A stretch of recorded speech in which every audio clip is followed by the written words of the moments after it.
Sisi machifu huwa tunasema kwamba mtu anapokufa huwa anakufa nafsi, lakini roho na mwili vinabaki. Yaani nafsi inaondoka, lakini roho na mwili inabaki katika ulimwengu wa nguvu za giza. Kwa hiyo tunaweza tukaitumia roho aliyobaki na mwili ikaweza kutufanikishia mipango yetu. Ndio maana kuna makaburi, mtu anapozikwa anapelekwa kaburini. Mwili unapohifadhiwa, roho inabaki.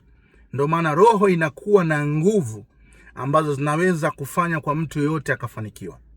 Kwa hiyo ukiona mtu amefanikiwa kwa kutumia nguvu za kiroho, ina maana ametumia nguvu za asili ya kwao, ametumia nguvu za kiroho kwa watu waliokufa ambao wana power, wana energy inaweza kufanikisha maisha ya mtu.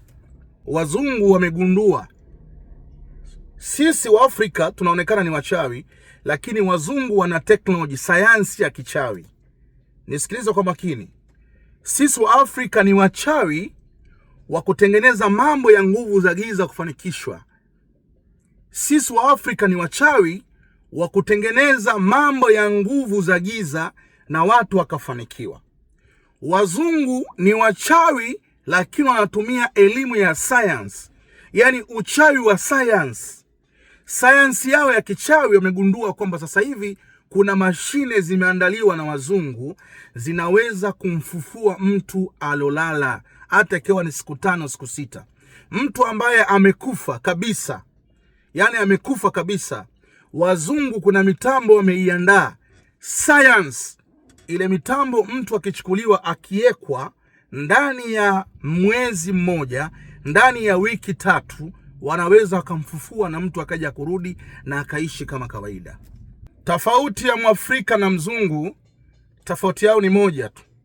Tofauti ya mzungu anatumia science ya kichawi kuleta matokeo kwenye jamii, kuleta matokeo kwa maisha ya binadamu.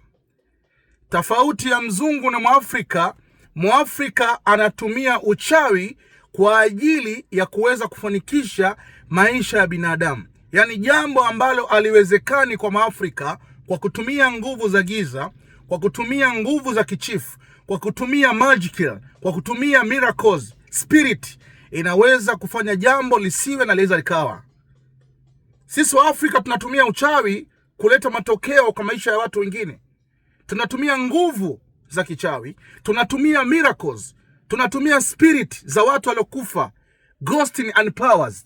Tunatumia ili kuleta matokeo kwenye maisha ya watu wengine. Wazungu wanatumia science ya kichawi, wanatumia science ya kizungu ili kufanya jambo likaonekana ni jambo la kawaida, kumbe wametumia majiki, wametumia vitabu vya kale, wametumia uzoefu na elimu za kisayansi kwa kutumia uchawi ukaleta matokeo kwenye jamii.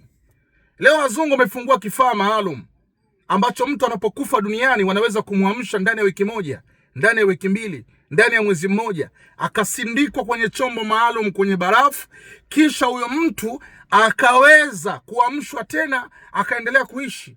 Ndo kama sisi wa Afrika tunatumia uchawi, mtu alokufa tunaweza tukapiga kaburi likafunguka na mtu akatoka tukazungumza naye. Kuna utofauti gani? Sisi tunatumia science ya spiritual ya mambo ya kichawi, ghosti. Wazungu wanatumia science ya kizungu, spiritual yao ni ya kisayansi na watu wanaishi. Sioni kama kuna utofauti wote. Narudia kusema ya kwamba wazungu ni wana science, wametengeneza mashine maalum.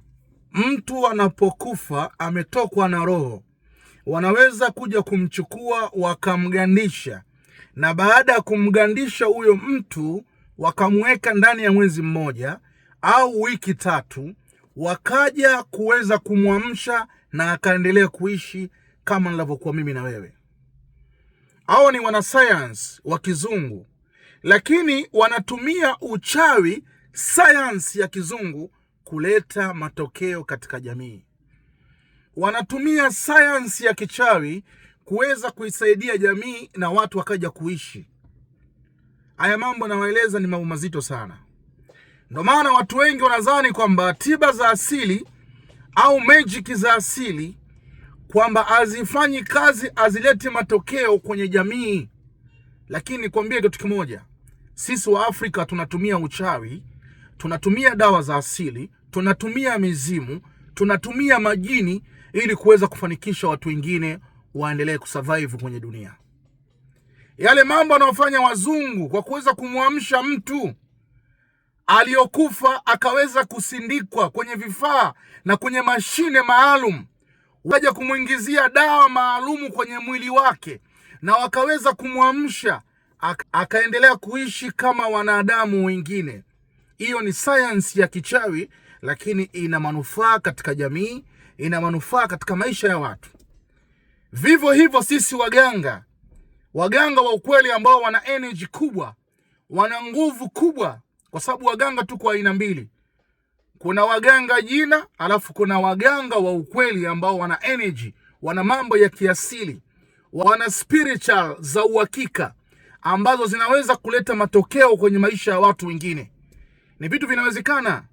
Kwa hiyo wazungu ni watu ambao wanatumia science ya kichawi ili ilete matokeo kwa jamii, na ni kweli wanafanikiwa na wameweza.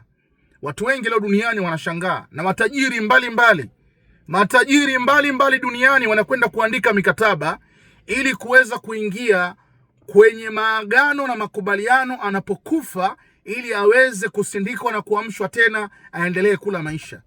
Hawa ni wanasayansi, ni kikundi cha wanasayansi waliokaa wakagundua, wakatumia uchawi, wakatumia magican, wakatumia sayansi ya kichawi ili ilete manufaa katika jamii.